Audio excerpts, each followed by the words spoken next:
As pessoas podem mudar? Eu digo realmente mudar? Talvez a gente até pense que superficialmente possa haver algum tipo de mudança, mas o que dizer de uma mudança permanente para o bem na essência da pessoa, no íntimo de quem ela realmente é? No capítulo 5 de Marcos, a gente vê uma imagem mais ou menos assim. No início, nós encontramos um homem que é descrito dessa maneira. Ao desembarcar, logo um homem possuído de espírito imundo veio dos túmulos ao encontro de Jesus. Esse homem vivia nos túmulos e ninguém podia prendê-lo, nem mesmo concorrentes, porque tendo sido muitas vezes preso com correntes e cadeias, as cadeias foram quebradas por ele e as correntes foram despedaçadas. E ninguém conseguia dominá-lo. Andava sempre, de noite e de dia, gritando por entre os túmulos e pelos montes, ferindo-se com pedras. Isso está registrado em Marcos 5, versos 2 até o verso 5. É muito fácil a gente ser tentado a considerar esse homem como uma espécie totalmente diferente do resto de nós. Só que Marcos apresenta isso como um exemplo extremo exatamente da condição humana que é comum a todos nós. E essa frase, ninguém podia prendê-lo, tem justamente o objetivo de nos lembrar o que o próprio Senhor Jesus disse apenas 2 capítulos antes. Ele falou: ninguém pode entrar na casa do valente para roubar-lhe os bens sem primeiro amarrá-lo, e só então saqueará a casa dele. Marcos 3, verso 27. Esse homem valente aqui, na verdade, é Satanás, e os seus bens são a raça humana. E Jesus veio para nos resgatar da nossa escravidão. O que nós vemos no capítulo 5 de Marcos é um exemplo dramático da necessidade que todos nós temos de que Jesus nos salve das garras de Satanás. Todos nós satisfazemos naturalmente os desejos da nossa carne. Dessa forma, todos nós estamos por natureza sob o poder do diabo. Bem, é exatamente onde a gente não pode estar preso, ou a gente não deveria estar preso, que nós encontramos mais ainda o controle de Satanás sobre nossas vidas. Quanto mais forte for a voluntariedade, mais profunda é a escravidão. E mais do que isso, todos nós estamos caminhando através do vale da sombra da morte. E dessa forma nós estamos fazendo o nosso lar entre os túmulos. E sob o poder da morte do diabo, nós choramos e nos prejudicamos de todas as formas. Esse homem é certamente uma versão extrema, exagerada, mas ele não é algo muito diferente assim de quem nós somos. Ele não é um alienígena completo. As nossas lutas se refletem sim e se ampliam nas dele. Portanto, a vitória de Cristo sobre esses poderes vai nos dar esperança. Se Jesus pode trazer paz e ordem à vida desse homem endemoniado, ele pode fazer isso em qualquer vida que seja. Marcos 5, verso 1 a 20, apresenta todo o encontro, ele pinta toda a cena como se fosse uma cena de batalha. Primeiro houve a travessia do mar, em que o vento e as ondas, imagens que a gente já viu, são retratadas como forças do caos, do vazio, elas se levantam para tentar deter o progresso de Jesus. Em seguida, ao desembarque ali na praia, o homem que parece se opor a eles é chamado de legião, que é um termo militar para milhares, muitos soldados. Parece, ao que tudo indica na cena, que vai haver uma batalha extremamente todo-poderosa. Só que a realidade frustrante não poderia ser o mais diferente. Quando de longe viu Jesus, correu e prostrou-se diante dele, gritando em alta voz: "O que você quer comigo, Jesus, filho do Deus Altíssimo? Por Deus, peço-lhe que não me atormente." Marcos 5, versos 6 e 7. Quando se trata de um enfrentamento, de uma batalha, os poderes que se opõem a Jesus não o combatem, eles o adoram. Isso é, eles se prostram diante dele, reconhecendo o seu poder. Jesus então lhe perguntou: "Qual é o teu nome?" E ele respondeu dizendo: "Meu nome é Legião, pois somos muitos." Marcos 5, verso 9. Essa legião de espíritos imundos não é pária para o homem mais valente ainda.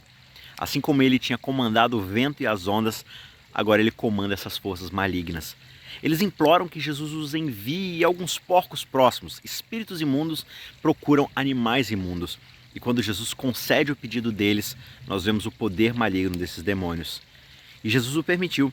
Então, saindo os espíritos imundos, entraram nos porcos. E a manada, que era cerca de 2.000, precipitou-se despenhadeiro abaixo para dentro do mar, onde se afogaram. Isso está lá no verso 13. Apenas alguns minutos atrás, esse mar parecia que ia matar Jesus e engoli-lo para suas profundezas. Agora, ele nada mais é do que uma sepultura aquática desse exército de demônios. O mar é sim uma imagem do abismo, o abismo onde os demônios e o próprio Satanás enfrentarão a sua perdição final. E aqui eles correm de cabeça para ele.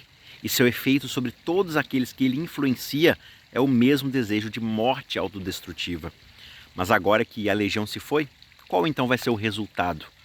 O homem está agora lá, assentado, vestido e em seu perfeito juízo, como descreve o verso 15. E há 3 palavras gregas aqui no original: sentado, vestido e são, ou de perfeito juízo. Essa é uma conversão maravilhosa. E como é que Jesus realiza essa conversão? Ele não ferve uma porção secreta, nem acena uma varinha mágica. Ele não gira em torno dele 9 vezes, aspergindo sangue de algum animal. Não tem água benta, não tem encantamentos, não tem nenhum abracadabra aqui. Ele apenas ordena: saia deste homem, espírito impuro, e eles obedecem. É curioso que as escrituras nunca descrevem longas batalhas com espíritos malignos. Da Bíblia nunca você vai encontrar histórias de missões de caça-fantasmas, pessoas saindo em busca de destruir demônios, de caçar assombrações. Só que à medida que o evangelho vai sendo divulgado, mais e mais as pessoas se deparam com essas manifestações extremas. E parece que isso acontece quando as fronteiras estão sendo atravessadas, quando o campo está sendo ganho. Aqui, quando Jesus cruza para o território gentil, há uma guerra pelo terreno, por assim dizer. Quando o evangelho chega a um novo lugar, parece haver esse surto de maldade. Nós podemos ver isso, por exemplo, lá no livro de Atos, em cenários missionários modernos também. Só que na Bíblia, a maneira como as pessoas lidam com essas crises demoníacas não é com uma série de rituais, mas simplesmente com palavras. Ou Jesus os ordena com uma sentença, ou as pessoas oram por uma ordem em nome de Jesus. E é isso. Não se trata de conjurar ou manipular poderes. Trata-se simplesmente de uma demonstração do poder de Jesus. E o mundo está aterrorizado com isso. Quando os aldeões viram o homem em seu perfeito juízo, eles ficam com medo. Em certo sentido, isso até é bastante compreensível. Jesus provou ser o homem mais valente, mais poderoso que uma tempestade, domando aquele homem selvagem, endemoniado, comandando os próprios demônios. E assim eles imploram a Jesus que saia dali. Aqui nós vemos que as multidões não são muito diferentes dos demônios. A loucura desses espíritos infernais encontra um eco na loucura dos homens que clamam para que Jesus vá embora. Eles preferem ser deixados à escravidão desses poderes malignos do que de fato convidar a presença do libertador na vida deles. Os demônios não são apenas um problema para o demoniado. Há uma obstinação louca aqui para com as pessoas normais. Nós somos governados por forças determinadas a nos destruir e ainda assim a gente pede a Jesus que saia das nossas vidas. Curiosamente, Jesus concede o pedido da multidão e começa a partir. E aí nesse momento aquele homem também faz um pedido. E ele tinha grandes esperanças de ter algum sucesso. Depois de tudo que ocorreu, Jesus atende o pedido dos demônios e atende o pedido da multidão. Mas quando o homem pede para ir com Jesus, Jesus simplesmente responde: vá para sua casa, para os seus parentes e conte-lhes tudo o que o Senhor fez por você e como ele teve compaixão de você. Jesus encarrega aquele homem, talvez o homem mais louco da região, de ser um evangelista. Por quê? Porque ele deve contar sobre a compaixão do Senhor. A sua história não é a história de um homem que deu um jeito na vida e consertou as coisas ao seu redor. É a história do inferno desamparado, sendo conquistado pela misericórdia onipotente de Deus. E assim, aquele homem vai. E a Bíblia diz que ele começou a proclamar em Decápolis, a região daquele lugar ali, tudo o que Jesus tinha feito. E todos ficaram admirados. Primeiro ele foi um possuído por demônios, depois alguém liberto.